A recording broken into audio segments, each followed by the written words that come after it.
A special thanks to Noah for sponsoring this podcast episode. Use code Bagel for a 7-day free trial, plus 37% off the annual subscription fee, and start listening to business articles from the world's leading publishers today. When I was very young, we were poor as hell. But I don't remember, that. They tell stories now, but like as a kid, you don't really realize. You don't think about that stuff. I was on the fence for a long time about this car because I was like, man, can I really convince myself to buy a written off car? Like, is that where we're at? And yeah, we were. We don't really have to monitor each other very much because we both hate spending money. It was a crazy situation, and like to this day, I cannot fathom how they made it through all that. I just wanted to rule the world as a child. I think every kid wants that, right? I just wanted to please be a tell. rock star. Why does no one think what I think? Ladies and gentlemen, welcome to The Plain Bagel. I'm your host, Richard Coffin. We're back with another Plain podcast episode, our first in-person interview.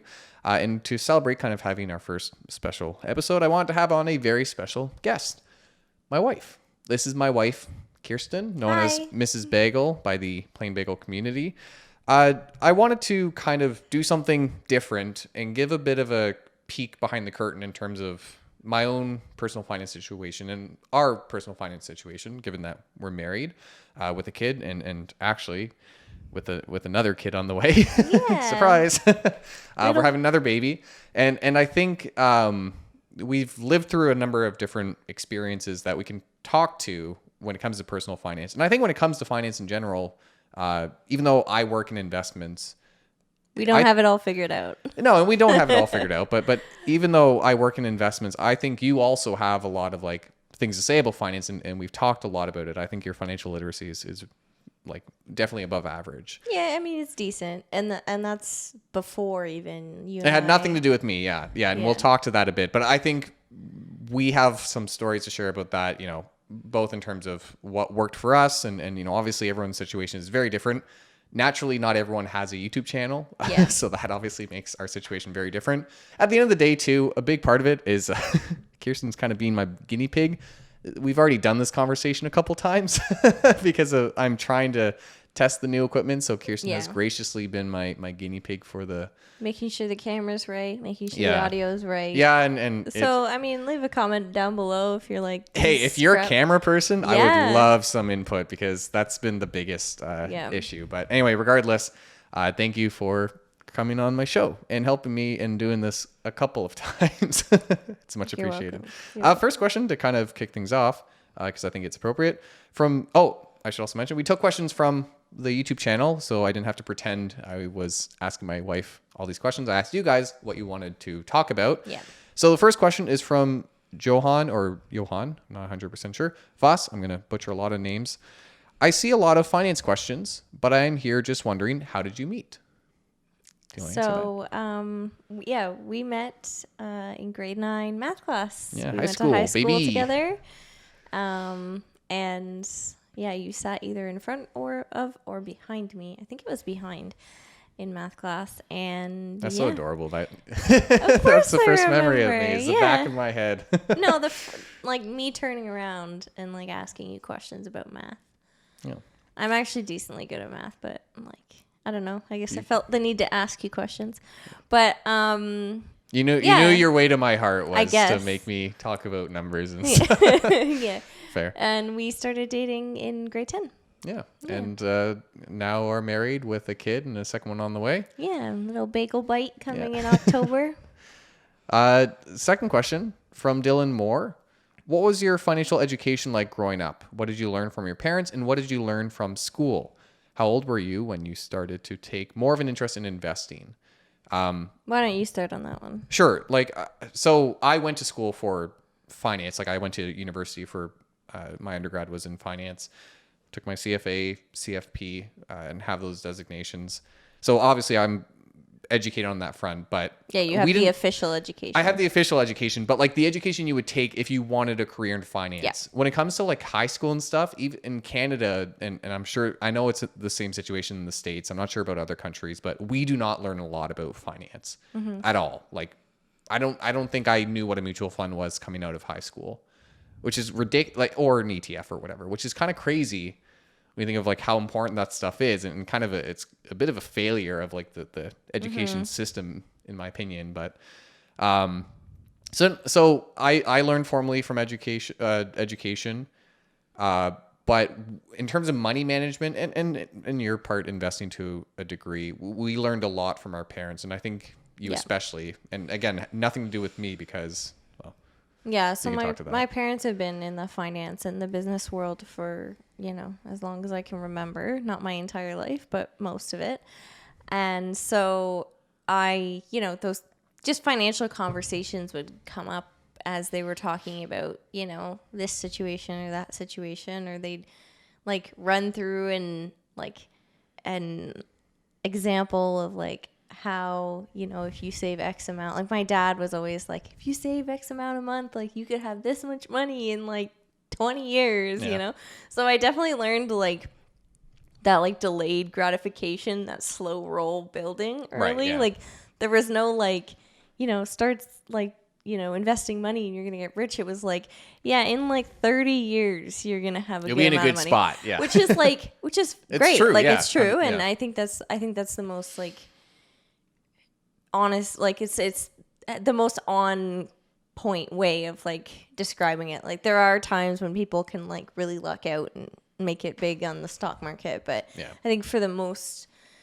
most of the population, it's that slow build of... Well, the reliable approach, right? And that's kind of it. Like, and it's the same thing with cryptos, like any crazy thing that comes up and makes people a bunch of money. Like that works for some people and that's great.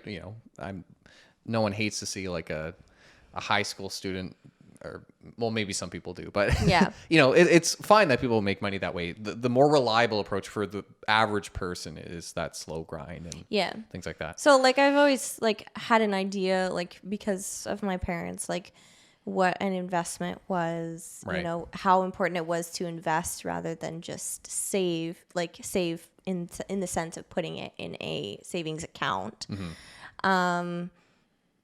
Knew about things like life insurance and mortgages and that kind of thing.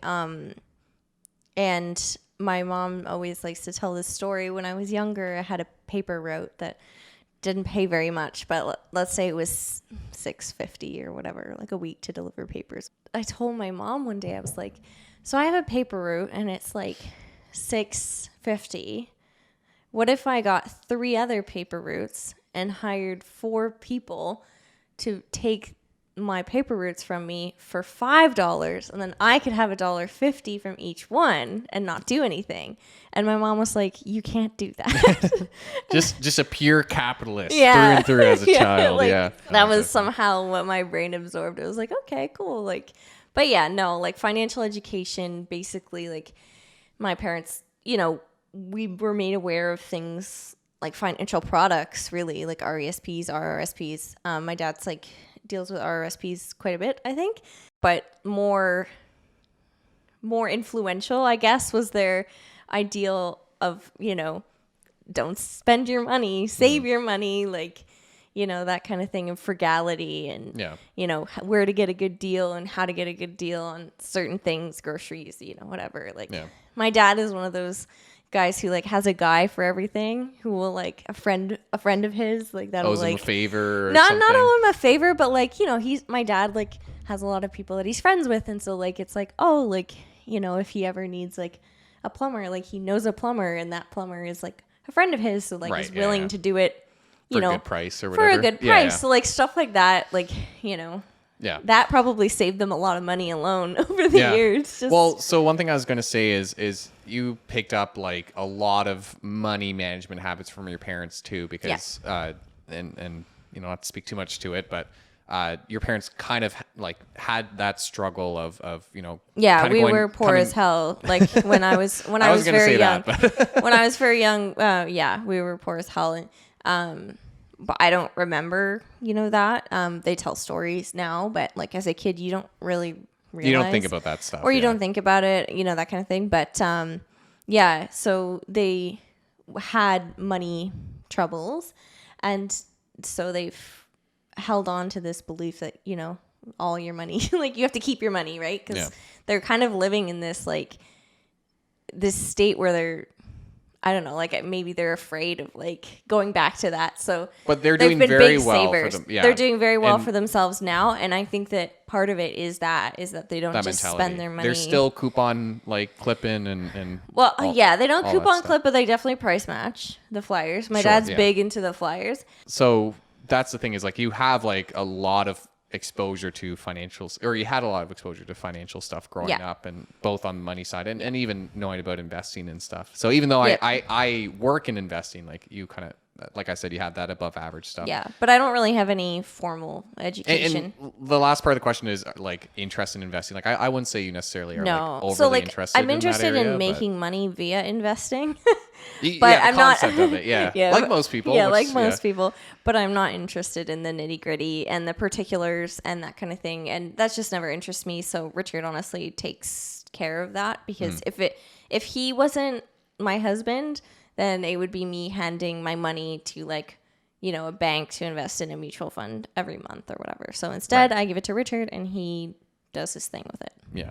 So as for me, my parents had sort of a different area of experience with kind of stress, I guess I would call it. So I've mentioned before that my dad worked for Nortel. Nortel was this big Canadian tech company that kind of blew up and collapsed during the dot-com bubble. And we had a lot of money invested in that. So a lot of money was lost. Actually, he's now getting a pension from Tiny that. pension. We found out. So years later. That's nice. Like that's one of the things that makes me sick when I think about stuff like that, is that people losing their pensions, because you assume that's I honestly think that a lot of people just don't think to save outside their pension, or at least not save enough. And so that just like to have that taken away, it gives me heart palpitations again, and it's probably because of the way that I was raised. It's like you always have a backup plan. Like you need to be bulletproof. Yeah. So my parents are doing well, but there was a moment there, and on my mom's, and they both come from like kind of a small area. My mom grew up with not a lot of money, with like 9 siblings all together, and so they had and a single mother. I meant to mention that. So they had a tough time on that front. So I haven't experienced anything like that directly, but they definitely passed on kind of the frugality aspect of being very cautious with where you spend money, not being overly frivolous with where you spend stuff, and that's something that we have very kind of in sync, I would say. Your grandmother was widowed.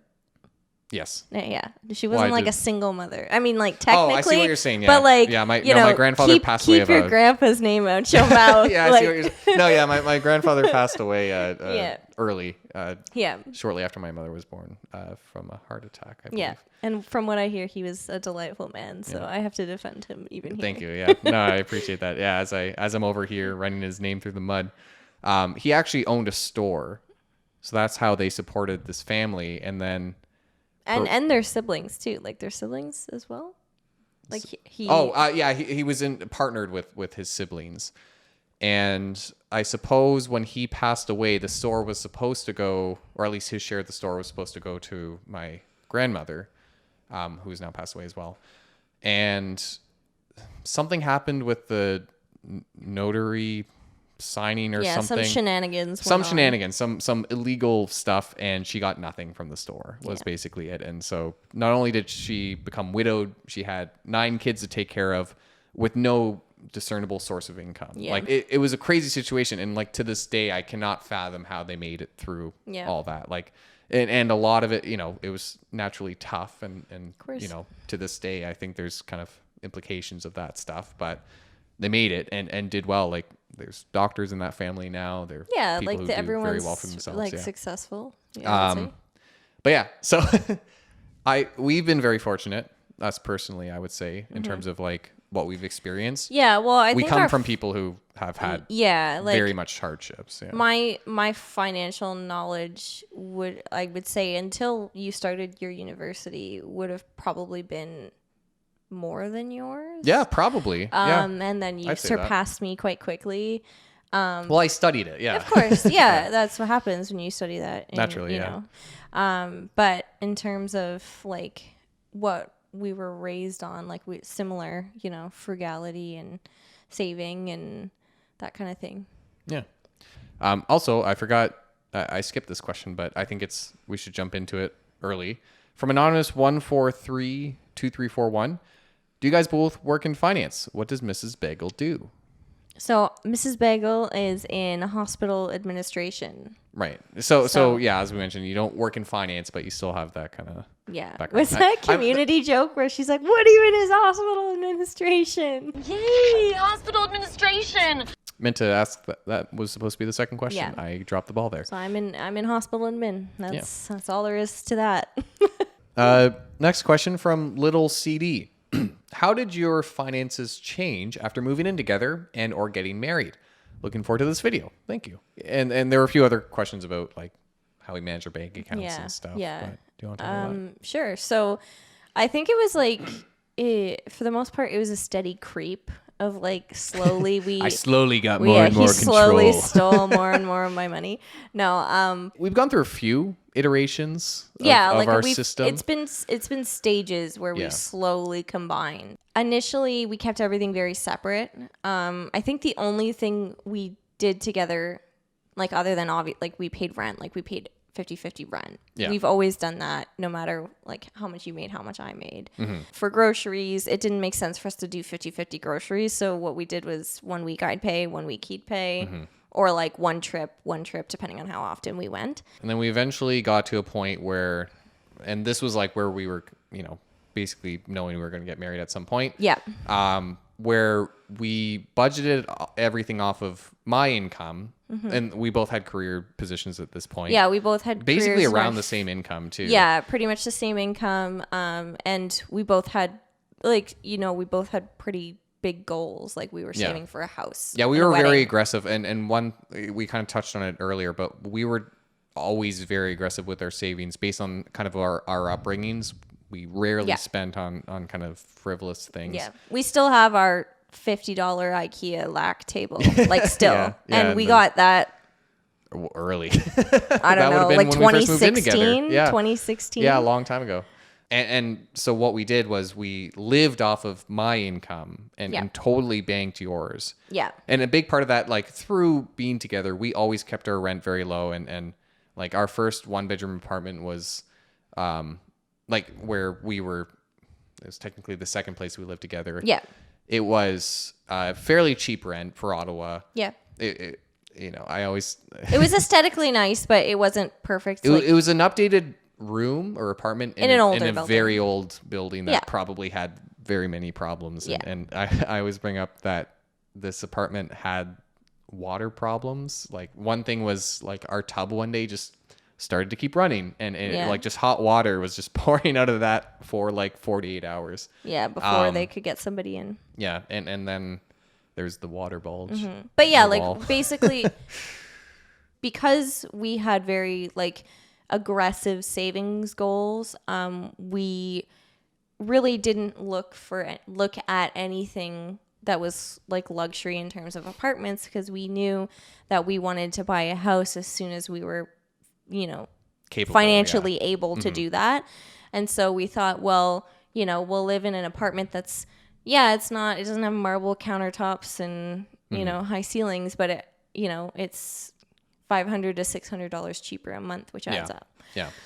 And so I will, and this was all pre-YouTube. So yes, YouTube has been a big contributor naturally, with a 500,000 subscriber count, but, but I do want to say that even with that, we talk about this stuff and this is our experience. Obviously, we're not blind to the fact that, everyone's situation is different. Mm-hmm. And I really, it really grinds my gears when I see people, go and say like, oh, anyone can, it's just as simple as not buying Starbucks every week, like, or whatever. Like, that's not been our experience. Like we were very frugal in our regards, but we also had a good starting point. We worked, we had that education, that experience, and a good community to do that within. Yes. Just kind of worth highlighting that because I can see people being like, oh, like, you just think it's so easy. It's like, no, we don't. Like, we totally recognize the starting point we had. Yeah. But within that, I do think we did a good job, like, with our strategies and stuff. Yeah, I mean, like, I'm proud of us. Yeah. So in terms of what we do now, so you're on maternity leave, going back to work, but going to be back on it. Yeah, come October. So I kind of manage most everything now. Yeah.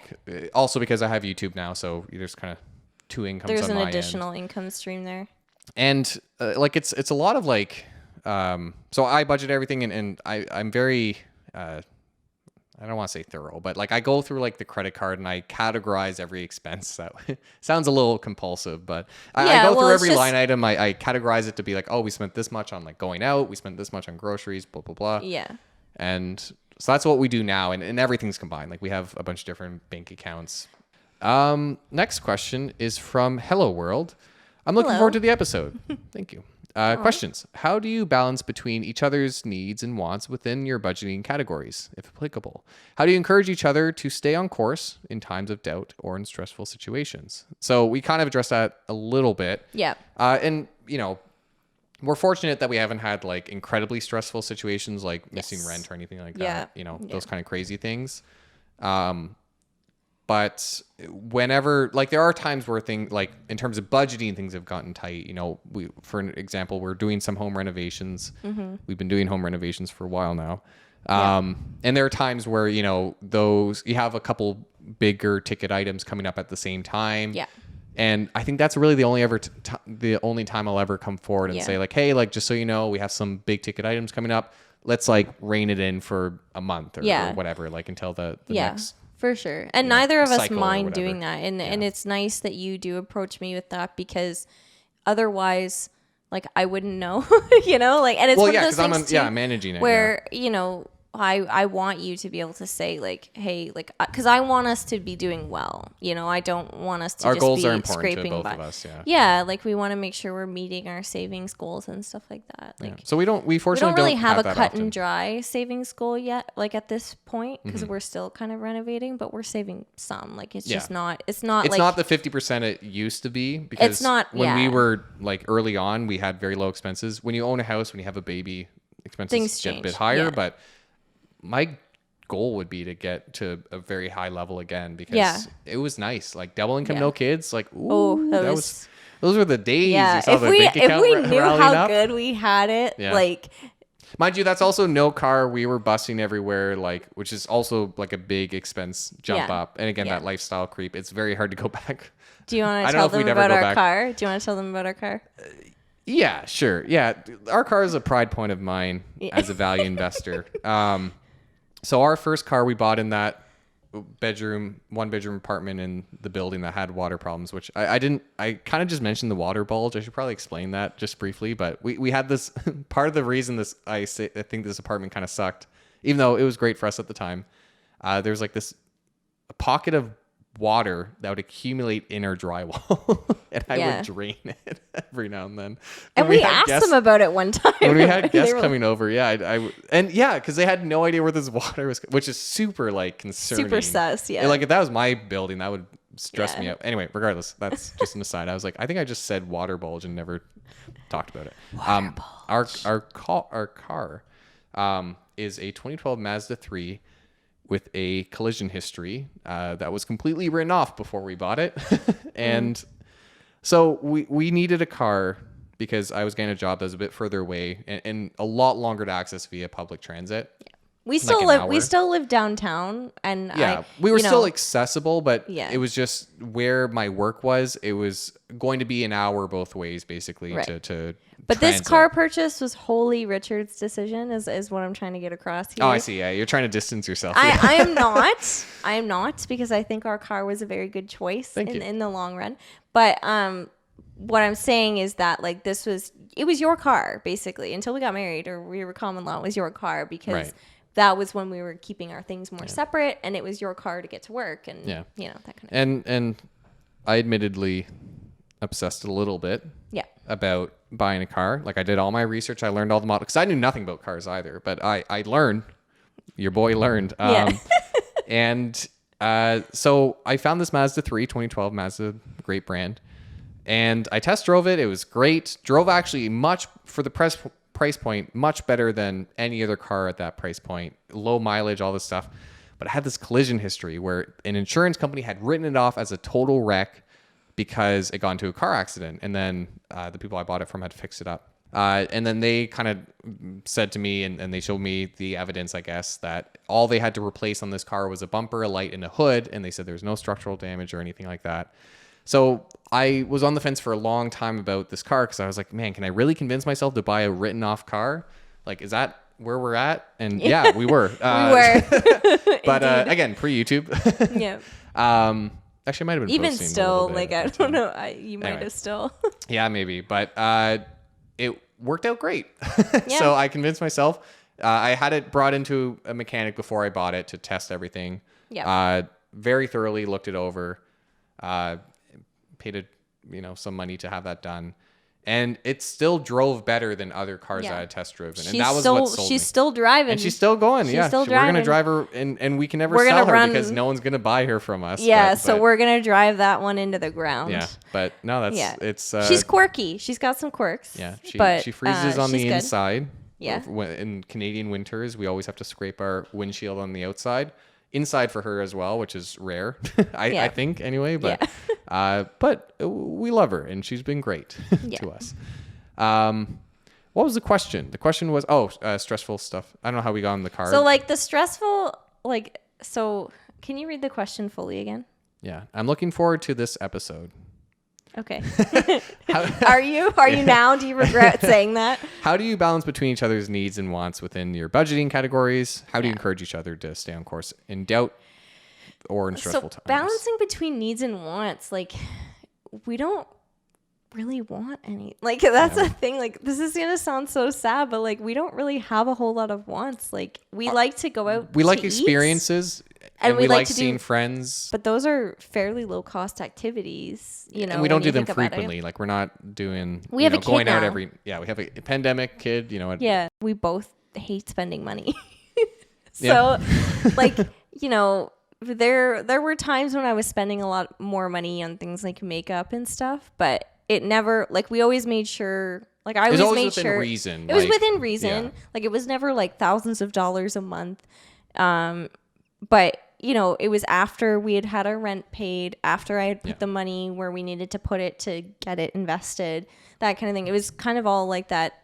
Yeah, and extra. you should, like, obviously there are times where people need to, buckle down and save very aggressively. Yeah. But the more sustainable approach to budgeting is giving yourself that leeway, right? And not just, there's always, like we mentioned earlier, like, the thought of, if you don't buy Starbucks, like, that's how you're going to make it. Like, I think it's much more sustainable to give yourself an outlet, whether it be Starbucks or something, and just managing your what that thing. amount is, Yeah, right? yeah. And maybe not doing 5 of those things, but give yourself something. Yeah, you got to right? live your life. Yeah. And that's one of the things, like, we'll talk about it, I think, later, but that's one of the things that you have trouble with in particular. But, like, I have no trouble once my obligations, quote unquote, are met. Yeah. Taking some of that money and spending it on something. But I'm not the type to spend hundreds or thousands of dollars at once, because it just hurts my soul, because we've just always been savers. So Yeah. Hey guys, just a quick pause to once again thank our sponsor Noah, who offers a really awesome service. And if you are liking this podcast, you might really like what they have to offer. Noah is an app that professionally narrates and curates playlists of business articles from the likes of Bloomberg, The Economist, and Harvard Business Review. Not only letting you listen to thought-provoking pieces, but linking articles together on related subjects so that you get well-rounded coverage and multiple perspectives. In fact, they actually have a team of industry experts behind the service, and it really does show in the quality of their picks. So if you'd like to try them out, you can visit the link in the description or use coupon code BAGEL to get a 7-day free trial, plus 37% off the annual subscription fee. Thanks again, Noah, and now back to the episode. Next question is from Cracian or Cracian George. I'm not sure which one. Is it hard to live with a finance husband? Is it hard to be a finance husband? Which you can answer the first one. No, I don't think it's hard to live with a finance husband overall. It's actually been super nice, because it actually takes a lot of that thought about the finance, the day-to-day, the nitty-gritty of where are we investing, how are we investing, is this a good place to invest, that kind of thing, out of my hands, and I don't have to worry about it, because I know that you're intelligent and you have the same goals as I do, and you're going to take care of us. And so that's a huge thing that I don't have to think about. Right. And so I can spend more money. And it comes out. Just kidding. I can spend more mental energy on other things, right? So other things in our household. I would say the one thing that is a bit of a sticking point for us is that it's hard to convince him to spend money. Like when we make, like we've talked about, when we make purchases that are, you know, let's say $200 or more, when it's not for me specifically, I always want Richard's opinion. And even sometimes, like if I'm like, I'm going to spend $200 on clothes, like I always just kind of like give him a little heads up that there's going to be that bill on the credit card. So he doesn't have a heart attack and think somebody stole the credit card when there's a bill from somewhere. Honestly, that's like kind of the biggest reason I check credit card is a paranoia that I'm going to find identity an expense. And the only times I think I ever go to you being like, hey, what's this is if I don't recognize it. I'm like, what is this? Like, do you know, please? Like, tell me you know what this is. And if she's like, yeah, I do. It's like, okay, good. I can categorize. For sure. He'll be like, wait, what is this? Like, did you spend money at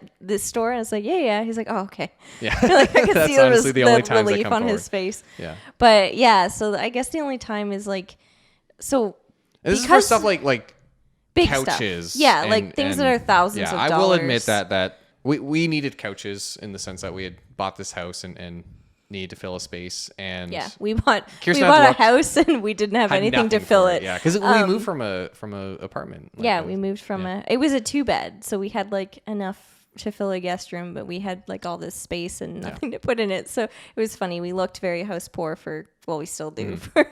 We still have some IKEA furniture to replace, but yeah. So with the couch, Kirsten had looked for a while and then came forward and was like, okay, I found the couches, and it was enough. It wasn't like, you know, these weren't like couches with like their own engine to move. Yeah, they weren't like like $10,000+ each or anything, but they weren't like $400 IKEA couch. They were couch priced couches. Yeah, they were like, and I will say, I was like, oh, like let's keep looking for like something cheaper, like like in my mind thinking we can go find a deal somewhere. Yeah, because I think because it's hard. Like both you got to remember, I bought this Mazda 3 with a collision history, right? And both you and I have issues to some degree spending money on things because we're just like, oh, like it's just a thing you sit on. Like but I have no problem spending money on things that I deem to be worth spending money on. And over time, furniture has become one of these things because I've seen how long we keep an IKEA $50 coffee table that I'm like, okay, if we buy a few $100 coffee table, we're going to have it for 6 years, presumably, if not more. So those durable goods, right? Yeah. Like And so it's those things where I don't mind spending money on. And I come to Richard and I like put my case forward as to why we should spend money on this thing. And the only reason that I do that with him, and like I feel like I've come up in my blazer and I'm like, all right, here's you the look points. to Exhibit A, here's the talking points. Here's our crappy couch, and here's the couch we could have. And that sounds really bad. Like I'm not having to be like arguing with him to spend the money. Going to the finance department. The reality is the reality is that I've already done that to myself and had this argument with that frugal part of myself, and deemed that it was worth spending money on, and deciding, you know, this is a thing that I think is worth the X amount of dollars. And so now it's getting past stage 2, which is I want your approval because it's our money. It's not my money. It's our money. And keep in mind, this was like a 45-minute endeavor. Yeah, like it wasn't like from start to end. And at the end, you had me at the store looking at the couch like, yeah. And I was like, all right. Don't worry, guys. I got the couches, and they're lovely, and they're worth it. They are great couches. Yeah. But and actually, it's funny. Our friends bought the same one. That's true. Yeah, I forgot about that. Yeah. And the follow-up, is it hard to be a finance husband? I would say no, not really, like kind of in that same regard, because we're very aligned on that front. But I will say it wasn't hard, but I do think before I had the channel, I probably drove you a little crazy sometimes, because I was super into, I still am really into investing in finance and stuff. Yeah, it shows. But especially when I was like early on, I didn't really have because I worked in finance, but I didn't have clients and you know, this kind of stuff. I didn't have an outlet, I guess, for it. So Kirsten was my you know, I'd go to Kirsten and be like, oh my God, like this happened in the markets today. And like, did you know about this? And I think probably like you'd be like, what? Oh, so-and-so's doing a stock split. And I'm like, what's a stock split? Like, I'm not going to understand anything you say if you don't explain a stock split first. So then it was like, I was getting the plain bagel experience like before, right? Unwillingly getting the one-on-one. And I will say, you know, that makes it, Kirsten's been incredibly supportive. And when we had that 1-bedroom apartment with the water bulge in the wall, she let me tear down and set up a studio for half of our apartment space at a time where I was just starting a YouTube channel. So you can, and it was hot in there too. It was, that's the other thing. It's about like this apartment. Yeah. The lights were hot. Everything was bad about that. And to shade our apartment further, this apartment was boiling. I don't understand. All year long, but it was so hot. Yeah. Canada has like negative 30 degrees Celsius winters. I don't know what that is in Fahrenheit, but it's cold. It's cold. And we would have the windows open in winter, and we'd still be hot. And like no heat on our end. No, like, and our heat's off. Yeah. Like our heat is turned off completely. So there's some funky stuff. Someone was living in the desert either below us or above us or something. Yeah. And they were creating their own little microbiome of but all whatever. that to say, in this crazy environment, Kirsten let me, for a YouTube channel I was starting, you know, being like, I'm gonna start a YouTube channel, she let me tear down and start filming videos in our apartment. And I did tidy up after every time, but just to say, she was supportive. Like, I make it sound like she hated when I talked to it probably, you know, your eyes probably glazed over a couple times. Yeah, there were some times very when supportive it was of a the lot. channel. Yeah, I don't want to paint you as someone who's like, oh my God, my husband who.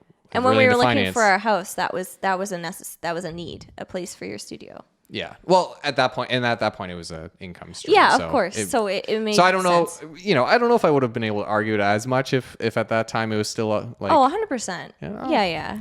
Thanks. It just would have been whether it would have been in our budget. That's true. At that point. So, yeah, true. So like. And whether, financially, whether it made sense. Obviously, it makes sense when something's making money to allocate. Yeah. For sure. Benjamin Leegard, I think.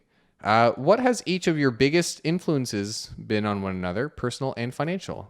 And also, thanks for the great content, Richard. Thank you, Benjamin. I'm sorry if I butchered your last name, like most people on this podcast so far. You want to go first? Yeah, sure. So, personal changes. I guess you've made me more of an extrovert. It may not come across it in this podcast, but I am very introverted. Definitely more of a homebody before I met you. I think you've also made me more ambitious in the sense. Like, I've always wanted to do things with my life. But are you sure that was me? You were talking about your paper route earlier, and yeah, no, enterprising mind. Yeah, it's true. I just wanted to rule the world as a child. I think every kid wants that, right? I just wanted to please be tell. a rock star. Why does no one think what I think? Why does no one think what I think? Financially, I wouldn't say there's a lot of influence that you've had on me. Yeah. And I'll be honest. Yeah, like, and that's totally fair because like we said, like you had a more financial upbringing than I did. Like in terms of, you know, being aware of, like, habit wise we were pretty similar, but in terms of actually knowing stuff, that's like I literally can't think of anything. What a boring answer, but so on my end, definitely on the finance side, and we kind of alluded to it, but it's kind of one thing that you've definitely influenced me with on the personal, you know, spending side of things is that difference between cheap and quality or value, cheap and value. So the idea that, you know, just because you don't spend a lot of money on something doesn't mean you're getting value out of it. And so, you know, there's that famous example of, you know, the difference between classes and why people who are wealthy are able to actually save more money when they buy things like, nice boots, for example. Yeah, there's that classic versus someone who can only afford the cheapest pair, but then that pair breaks after a year or 2 years and they have to keep spending money on these cheap pairs of boots. And I was kind of in that, not for that reason, but I was the kind of person who would go and buy a cheap pair of boots, like the cheapest pair I could find that looked what I wanted. You had I had fashion. tastes and you stuff. had taste. but I would find the cheapest thing of a lot of stuff, as kind of exemplified with the car. But and I think you've kind of reflected, or one thing you've influenced me is kind of showing that difference of it's good to spend up a few. In some cases, it's good to spend a bit more money if you're getting in the something long term, that right? is inherently better. Like there with are those things, durable goods and that kind of stuff. Like it's been a big thing for sure.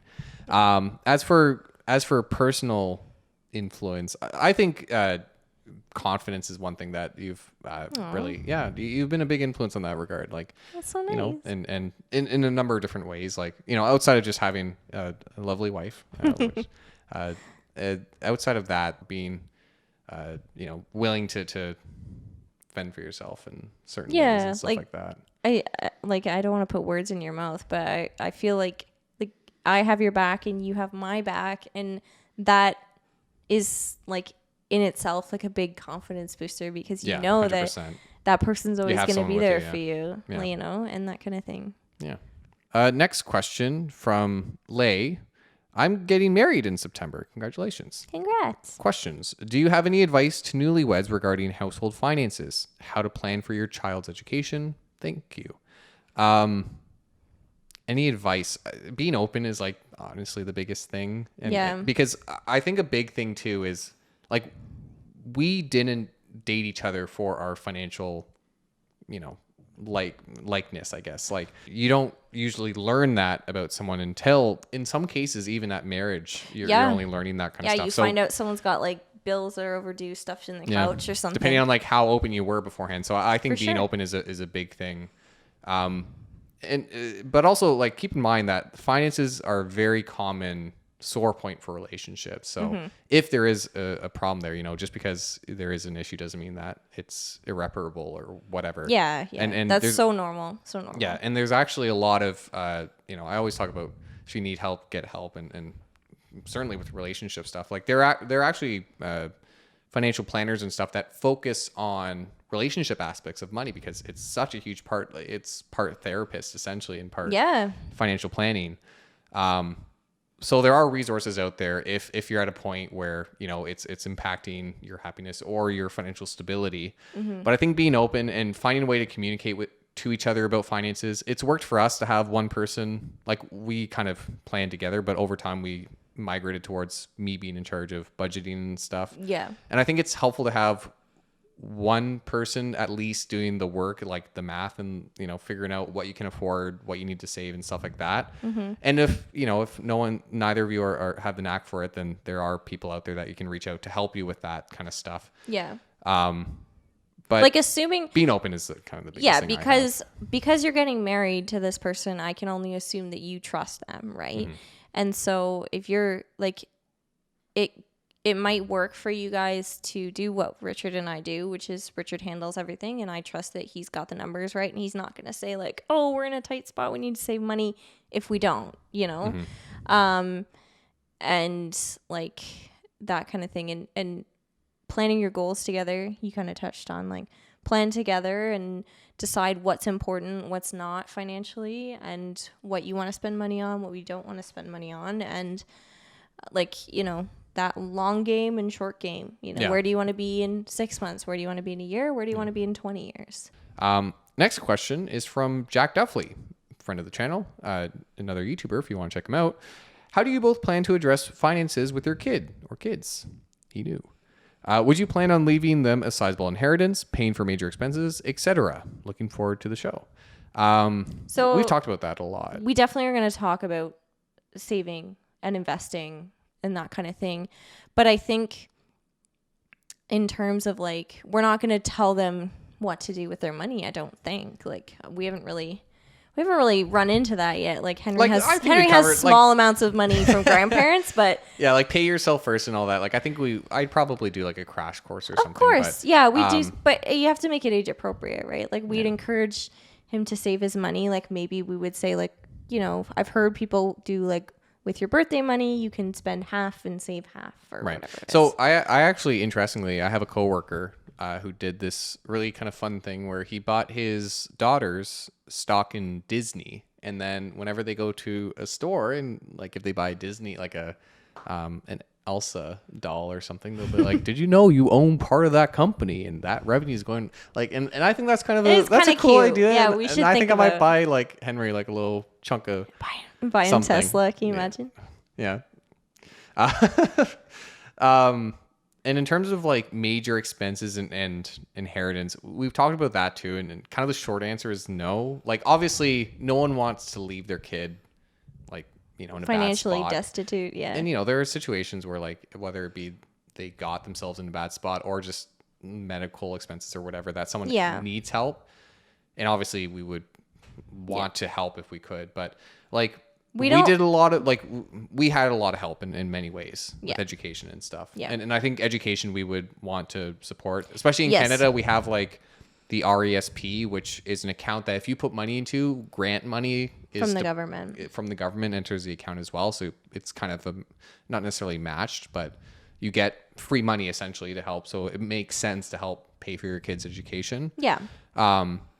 So education, yes. Yes, we definitely would support him in some way. but I don't know if we'd inheritance- outright pay for it Yeah. or if we just like say we'd help him with his loans after the fact. Yeah, and outside of, because we had that starting point, mind you, but outside of that, we like wedding, house, car, we did most of all of it ourselves. Like, and again, recognizing that we had a good That we did have a leg up, But so, and I think you've kind of talked about it before, like the idea that we get a lot of pride out of that, and we never look to our parents like, why didn't you help me buy this house? Yeah, like would it have been nice that my parents or your parents would have thrown us a few throw us a bone, a few tens of thousands of dollars? Yes, but at the same time, now we look at our house and we say like, this is ours, and we did this ourselves through our savings, through all the renovations we've done. That's through us, like. Maybe that doesn't matter to some people, and if it doesn't, then like all the power to you. Like I think that's great, but for me, it's like I don't know. Selfishly, it's like I want to do it myself. Yeah. And we, you learn to be sufficient through that kind of approach where you're not expecting. And kind of on the note of inheritance, like one of the worst things you can do from a financial planning standpoint, and something professionals would advise you, is never to rely on an inheritance, never to expect one. And unless it's in your name or in a trust in your name where it's legally going to be yours, you should not plan around it. Yeah. You should not avoid saving because you're just going to have this windfall. It's a bad idea. You never know what's going to happen. And until it's in your bank account, it's not yours. And anything can happen. Your parents could have a medical expense that eats it all up. Your relationship could deteriorate. They could want to buy a boat. I don't know. They might want to buy a boat. Like, you know what? My kids are doing fine. Let me buy a boat. They might think you're doing fine, and they might think you don't need it. So so we don't plan to. We absolutely don't. We're not going to set aside money specifically for an inheritance as it stands now. If we like won the lottery or like something like that, then we would probably think about it more seriously. But at this our goal point, is retirement. Yeah, we want to be comfortable in retirement, and we want to be able to live our lives the way that we want in retirement, and whatever's left over will be divided between Henry and whatever this one is. But we've talked about that quite a bit actually, but he will be getting financial education as soon as he whether can he learn wants to count, it or not. I'm sure. And it's just like, I think slow, age appropriate, ways of thinking and talking about money. And let me know in the comments down below what stock you think I should buy my son so that he can grow up and learn the basics of stock. Disney is a very good one. It's a good one because it's like kid oriented. Like that kind of makes sense. Like I don't know, Tonka for like his trucks. I don't know if Tonka's a public like company. Fisher Price. I don't know. Maybe. We'll look into But you want it to be a good stock too. Don't just like buy it for the name. Or maybe it's a lesson if it's bad. Yeah. Maybe if it tanks, you're like, well, that's the stock Just market. imagine like a sobbing 5-year-old, like, well, that's the market, kid. Like, my birthday money. Yeah. No, but yeah, let me know what you think. Yeah, that would be so fun. But you can vote on it. You can do a poll or something. Yeah, in your that'd be community funny. tab. Last question, EN2P. Would she consider, doing more YouTube videos? I know this is your primary channel, but turning it into a couples channel would be cool. I don't know. So that's really nice. Yeah, that is nice. Thank you. He doesn't even know me, and he's like, that'd be nice to see more of her, even though I don't know her. So here's the thing. I love having the channel focused on him. If we ever did anything, first of all, it'd be separate. Yeah, I think it would be a separate channel, if anything. But like, because I like even this, like this, some people, this is fun. I enjoy doing it. I'm putting it out there because I like doing this kind of stuff, and that's kind of the core of it. I know there are some people who are going to be like, Richard, we don't care. And that's, which is valid. Hey, you know what? That's great. Like sometimes I don't care to share. So that's like, I know the transaction going on here. Yeah. People are here for investing. People are here for your party pooping and your party pooping only. Yeah, exactly. So I kind of like that. I like having that degree of separation where I'm not putting myself on the internet all the time. Yeah. I have my own friend group. I have a personal life that's separate. And I think I can't imagine having that stuff publicized all the time. Like it's not to diss anyone who does that. It's just in terms of like people are mean online. Yeah, people do be mean. I want to be able to sleep at night and not like thinking about the thousands of comments people are saying about like what my house looks like and stuff like that. You know, like the thing I like about, focusing on investing is there's that degree of separation, right? You can insult, you can not agree or whatever, but we're talking about finance. It's the content you're insulting or typically. Yeah, like, not the person per se. Yeah. Sometimes. But so anyway, this channel will always be focused on investing. You've done a bit of streaming. For so gaming and I stuff. do have a Twitch channel. Yeah. I hasn't been active in 84 years. But it hasn't been active. Hasn't been active in quite some time. But yeah, like I don't know, like Richard and I used to play League of Legends on there, and that's our pastime though. That and board games are actually our big things. Yeah. But all that to say, just if we did something, it would be separate, and I think it would be something more like this, more like a podcast than. Yeah. That's the thing then too, like I'm family at capacity vlogging too. And that would be like on me to probably. like work on and produce, which would be fine. Yeah. But yeah, I don't see us like delving into vlogging or anything because frankly our lives just aren't interesting. Like we don't do things. And hey, you know what? That's fine. Like we live in Canada. That's not the most exciting place in the world, and yeah, we literally live in Ottawa. Like it's like known as the boring city of Canada. Yeah, it's funny when all the like convoy stuff was happening here. Yeah. Like there were people like with a hashtag like "Make Ottawa Boring Again." And it was quite funny. Yeah. Anyway, so yeah, if people were like this kind of content, do let me know. But of course, we will keep the channel focused on financial education. But I'm interested to hear if people liked this kind of more laid back and I guess more personal. Type of content, and if you would ever like to see more, we can always look into doing something on the side. But the Plain Bagel will always be. You want to see more of Richard's glowing personality because it is quite lovely, I think. Thank you. That's so nice. What a nice note to end on.